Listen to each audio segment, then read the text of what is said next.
భద్రాద్రి కొత్తగూడెం జిల్లా సీతారామ ప్రాజెక్టు నిర్మాణంలో డొల్లతనం బయటపడింది. బీఆర్ఎస్ హయాంలో కోట్లాది రూపాయల ప్రజాధనంతో మొదలుపెట్టిన సీతారామ ప్రాజెక్టు కాంక్రీట్ పనులు మొదటి ఏడాదిలోనే కుప్పకూలిపోతున్నాయి.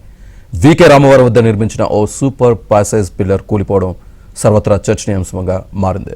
ప్రాజెక్టు నిర్మాణంలో భాగమైన పిల్లర్ కూలిపోయిన సంఘటనతో పాటు కాలువ నిర్మాణంలో జరిగిన అవినీతిపై విచారణ చేపట్టాలని ప్రజా సంఘాల నేతలు, రైతు సంఘాల నాయకులు డిమాండ్ చేస్తున్నారు.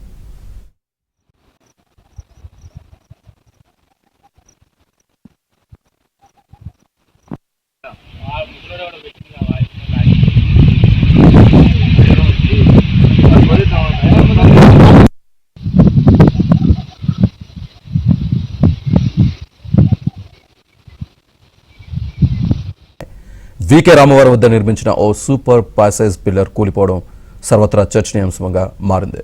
ప్రాజెక్టు నిర్మాణంలో భాగమైన పిల్లర్ కూలిపోయిన సంఘటనతో పాటు కాలువ నిర్మాణంలో జరిగిన అవినీతిపై విచారణ చేపట్టాలని ప్రజా సంఘాల నేతలు, రైతు సంఘాల నాయకులు డిమాండ్ చేస్తున్నారు.